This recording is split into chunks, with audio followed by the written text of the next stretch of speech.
Good afternoon, everybody. I am Bhushan Kundeti, Controller of Examinations and Associate Professor in the Department of ECE. Today, I'll be taking the topic called Introduction to Electronics of the course Electronic Devices and Circuits, which is offered for first year, first semester, and the course code is 2510401. Let us see about the course overview of the electronic devices and circuits. So, if you look at the course overview, the course introduces the fundamental semiconductor devices and their behavior, including diodes, BJTs, and FETs. So, if you look at the course basic itself, earlier the course title, whatever we have now, the electronic devices and circuits, earlier it was as semiconductor devices and circuits, and before that also we have another course title called solid state physics. So, we'd be clearly understanding the basics, the fundamentals of the semiconductor devices, the third group elements, fourth group elements, fifth group elements, and their characteristics towards in the circuit and in the device level and in the system level also. And we'd like to see we'll be covering their characteristics, the behavior, the applications, and the analysis of the basic circuit design, how this device will behave when it is placed in the circuit. The course also explores applications such as the rectifiers, the voltage regulation, the amplifier design, and the advanced semiconductor technologies like FinFETs and CNT-FET. So the modern electronic era is all about semiconductor devices.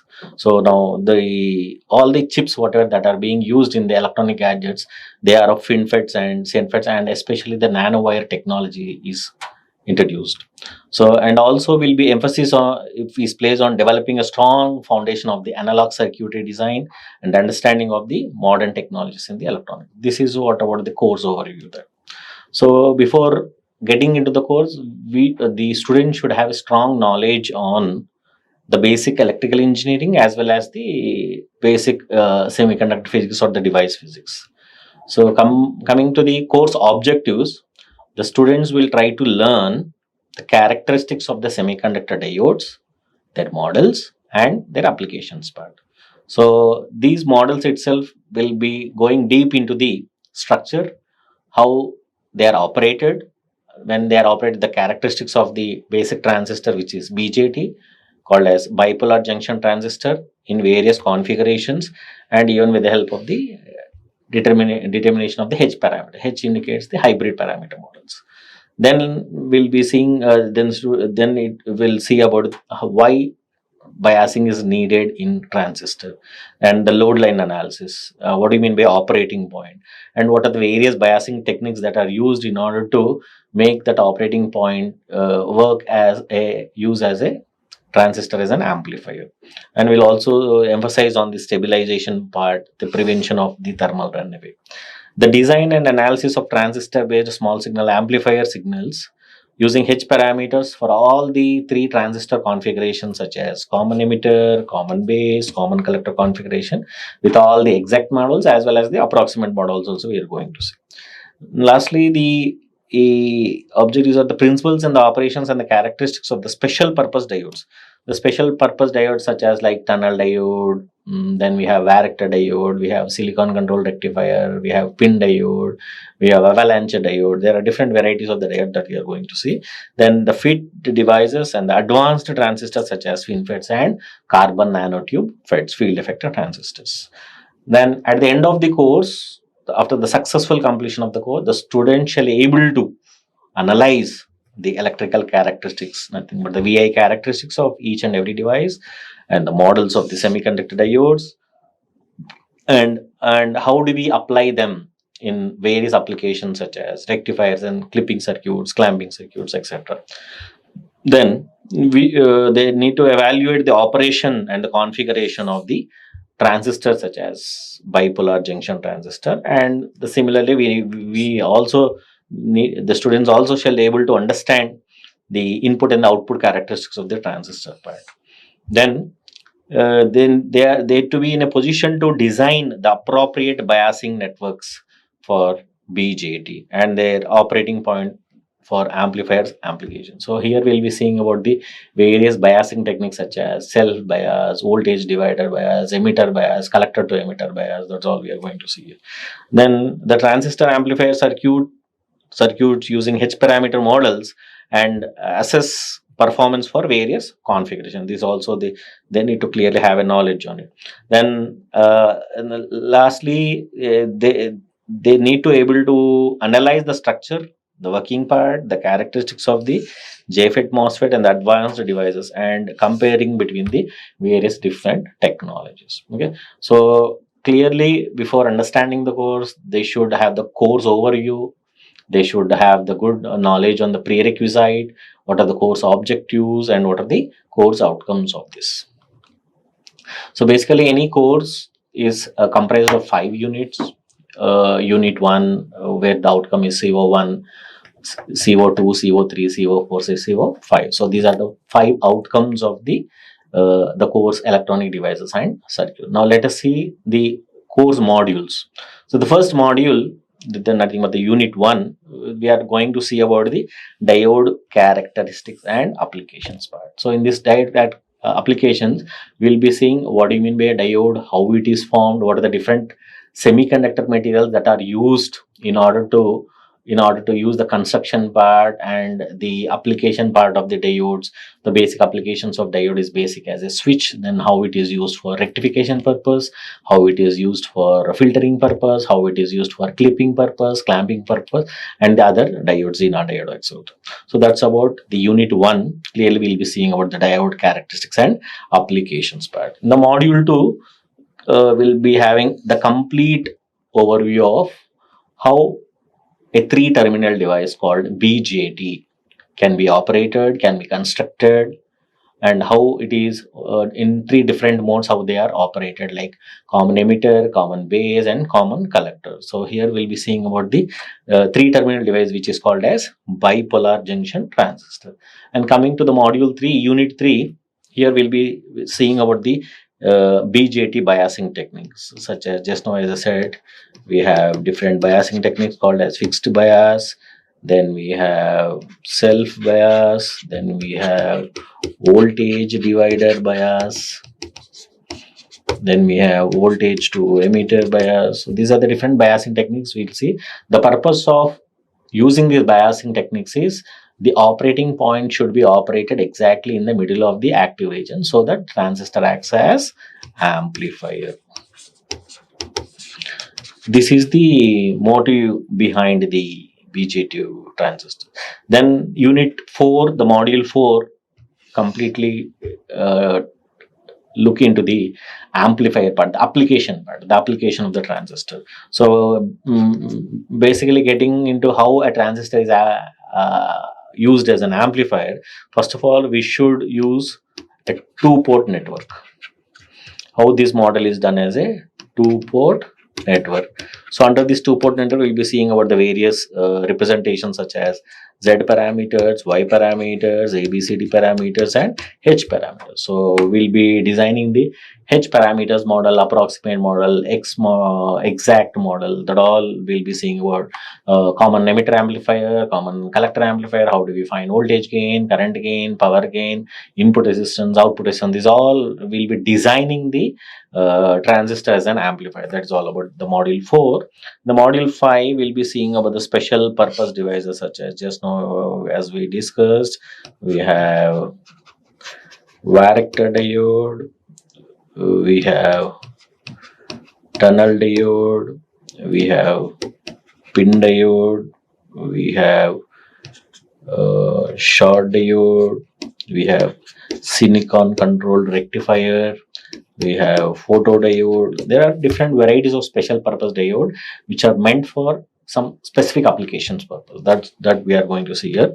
And the next is all about the next version of the transistor after BJT, which is FET, field effector transistor. So now wherever any device you take now, basically it consists of FET under various classifications of FET, whether it might be FinFET, whether it might be CNFET, whether it might be vertical nanowire FET, any FET you take. So the base origin is FET. So basically it is a voltage controlled device. But whereas the BJT is a current controlled device. The entire operation depends on the current only. Whereas in field effect transistor, the entire operation is about how the voltage controls, how the input voltage, the gate voltage is given based on it. And also we'll be seeing about the advanced devices such as FinFETs, the current technologies that are being used, and CNT FETs. So this is the course modules that we are going to see the courses. So, and the prescribed textbooks that to be followed is the Milliman Jacob, the Christos Halkin, the electronic devices of the third edition, the Tata 2010.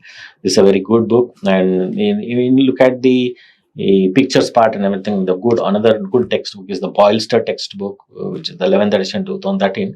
And we also have one more textbook which is very nice to be referred, which is Floyd. This is also very good text that you can just go through it, which is already available in a library. Okay, my suggestion is the students who are taking this course, whichever branch it is immaterial. Whether they are core branches, whether they are CSE branches, is immaterial, because every branch of engineering has to have a basic knowledge of electronic devices and circuits. It's very mandatory, even though they work on the programming part and everything. So basically, they should have a good knowledge on the hardware part. Okay, so my suggestion is every student should carry the textbook. That is very, very important. Okay, because we have a good number of textbooks in the library, so please utilize that opportunity.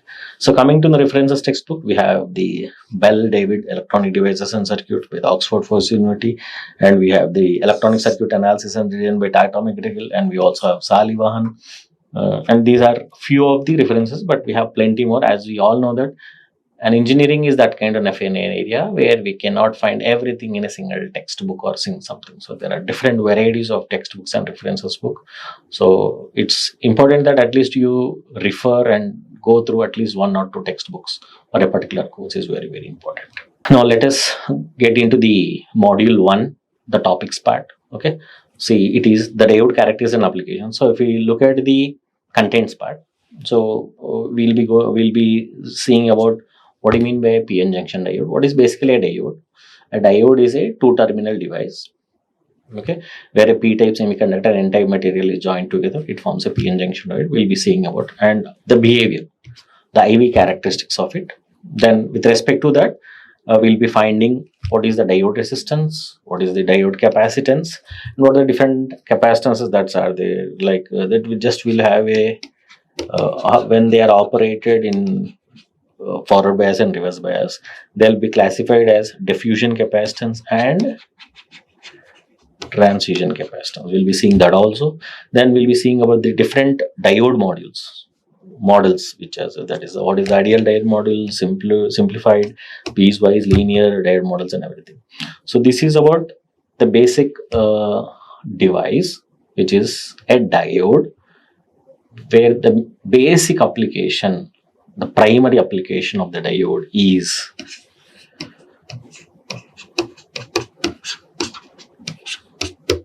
used as a switch. So we cannot imagine any home or any appliances without electricity and without electronics. So you will forget if I want to switch on my fan, switch on. So I should use a button which is to on and off. So there clearly we can see that the application behind that process is a diode, where something is switching on, switching off, forward bias, reverse bias, current is flowing, current is not flowing. So that is the basic principle of a diode. So in the forward bias, the electrons flows in the circuit, which is a closed circuit, so maximum current of flows, that's called forward bias. And in the reverse bias, the circuit is open, there is no amount of current that flows. Okay, so therefore that is called as an off switch. Okay, so that is the first primary application is diode acts as a switch on and off. The next application is rectifiers. So rectifier is a device again which converts AC signal to DC signal.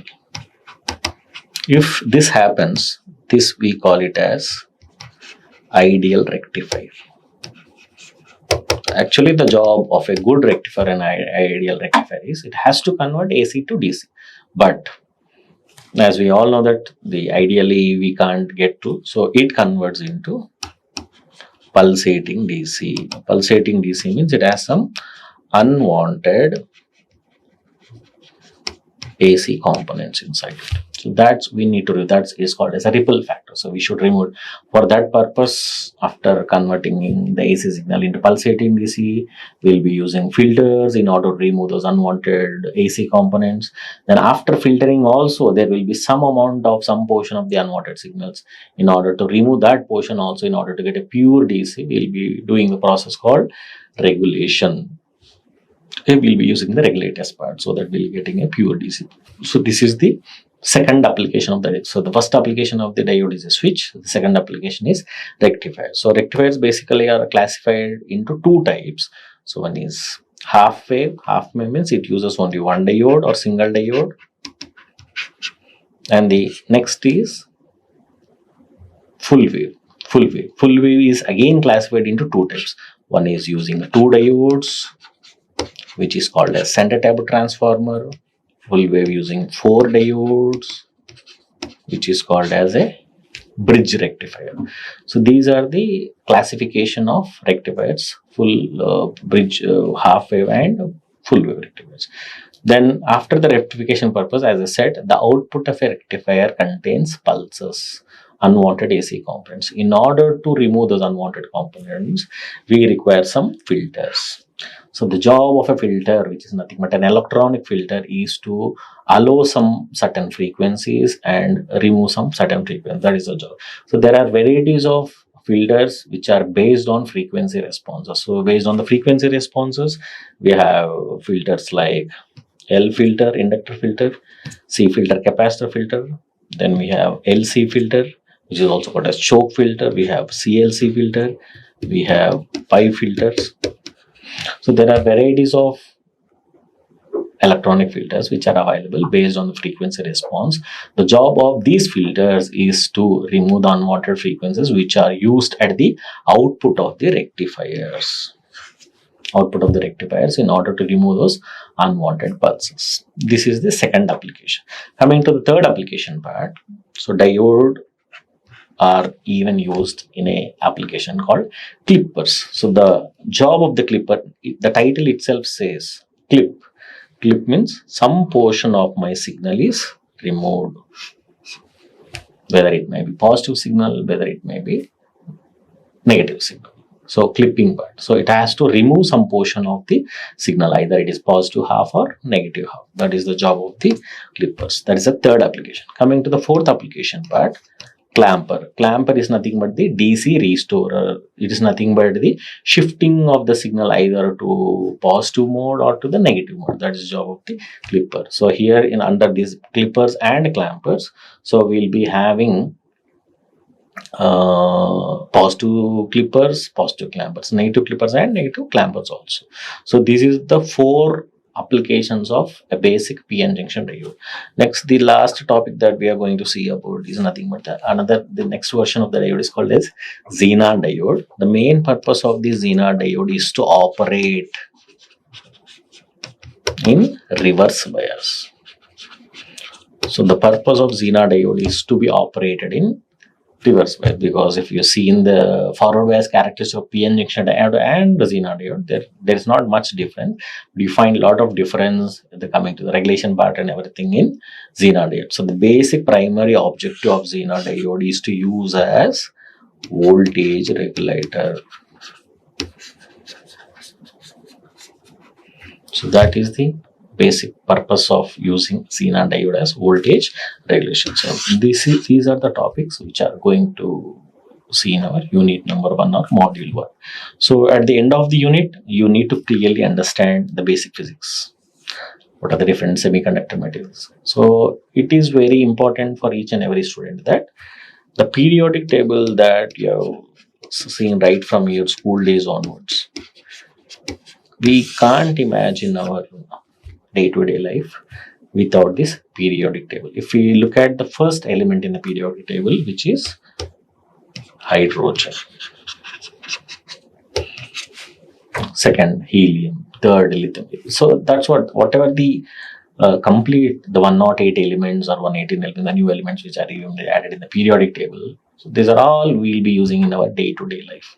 So my suggestion is you just go through the periodic table and find out the importance of the periodic table, how these elements or the materials of different types are classified in the periodic table based on their structure. Either they can be solid type, either they can be liquid type, or they can be gaseous state.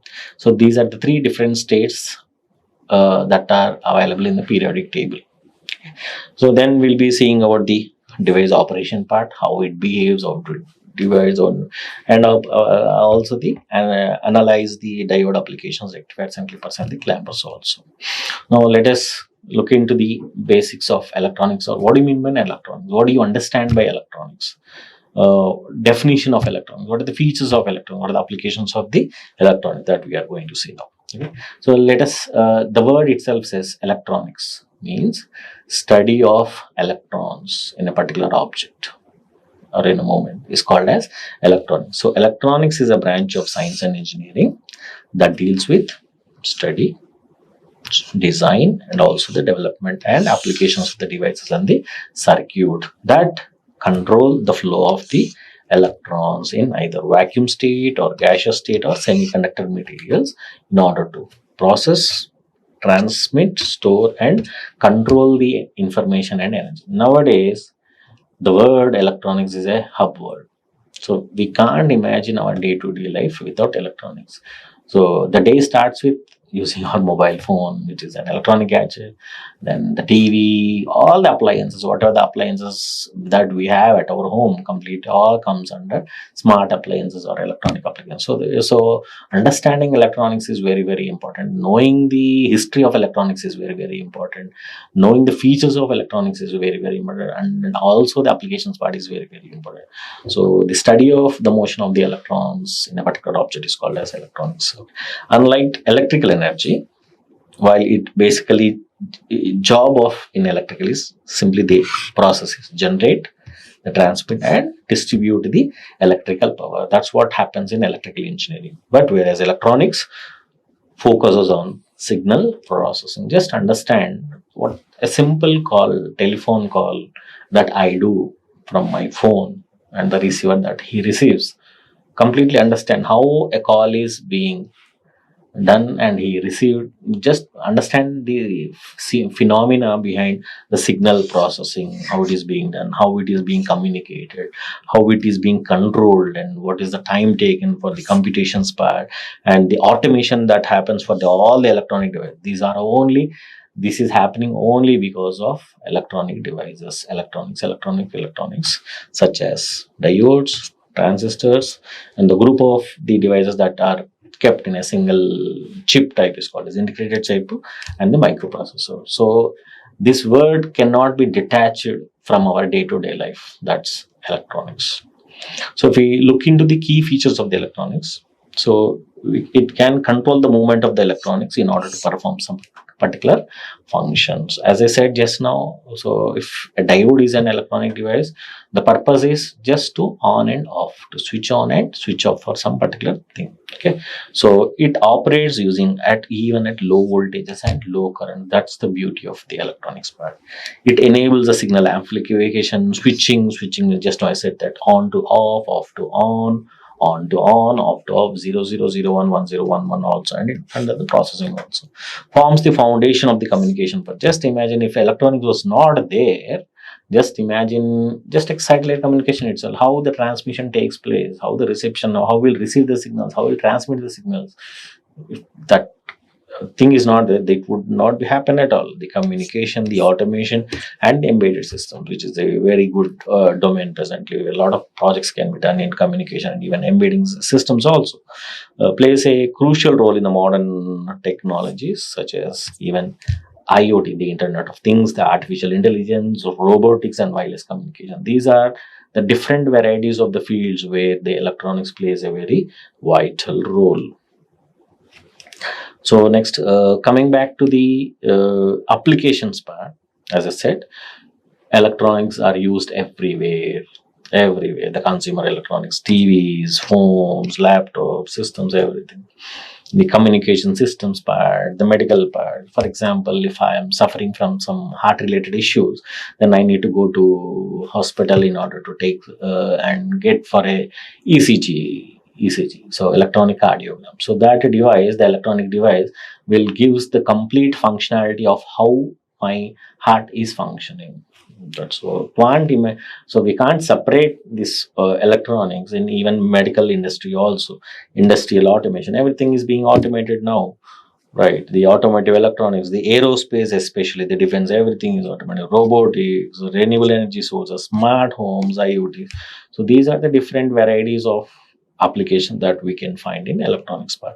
So let us come back to the history part. The development of the electronics has evolved more than a century. It's been a 100 years now, transforming the way the people work. If you look at when was the first telephone, 1864, Graham Bell, light, everything, it was been done. So a journey from vacuum tubes to quantum chips. So currently, this is how the history of the electronics have started. So if we look at the timelines of the major milestones, 1752, the Benjamin Franklin demonstrate the nature of the electricity. So in 1752 itself, the born of electricity takes place like an experiment. Then in 1800, the Alessandro Volta invented the voltaic battery, the voltaic cells. It's almost 200 years back. In 1820, the Hans Christian discovered the relationship between electricity and the magnetism. In 1831, Michael Faraday discovered the electromagnetic induction leads to generators and transformers. 1897, J.J. Thomson discovered the electron. Now, this is very, very important. That's what we are talking all about. Okay, now that there was the pathway from there onwards. The discovery of electronics took place in 1897, almost 100 years way back, 125 years way back by the J.J. Thomson. So he is the father of electrons, we can say it. 1901, the scientist or the inventor called Marconi has demonstrated about wireless radio communication without any, how it switches between one device to other wirelessly.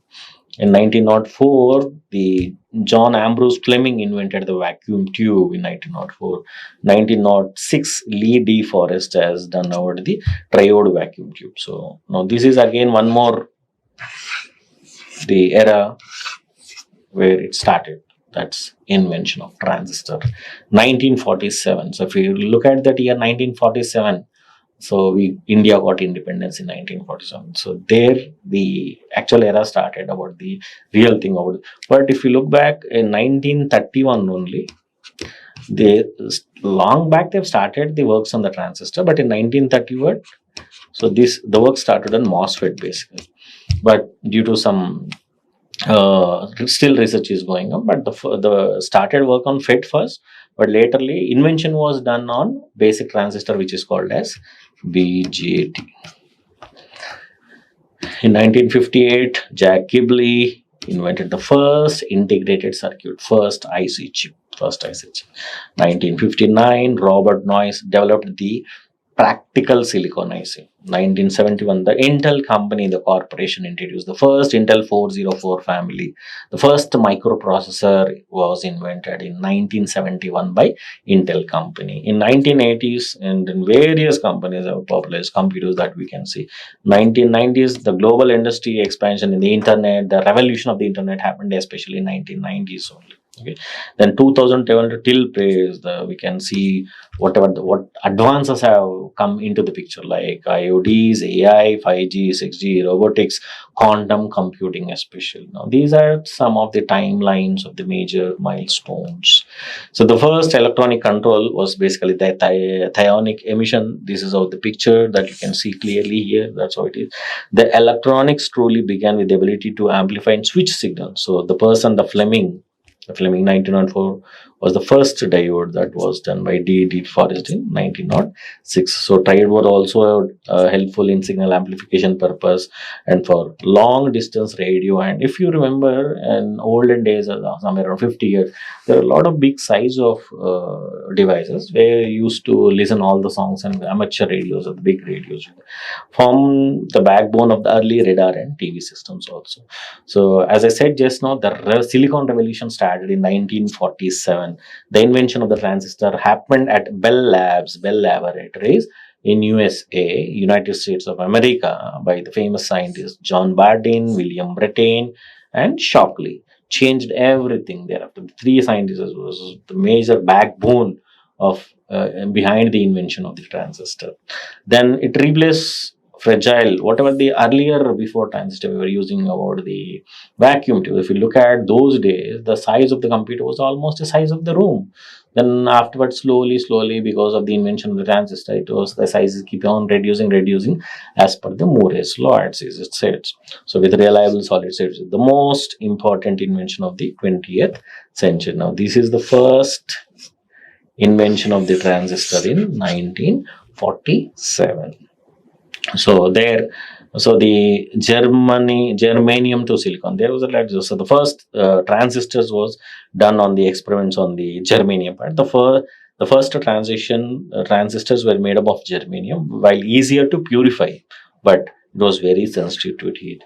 And the atomic number of germanium is 32. The atomic number of silicon is 14. So it was that was the disadvantage. So then then it shifted to the next material, which is called silicon. So by late 1950s, silicon became standard. It was more abundant, thermally stable, formed the natural oxide layer, and crucial for the mass production also. Okay, so this is about today's topic. Thank you very much.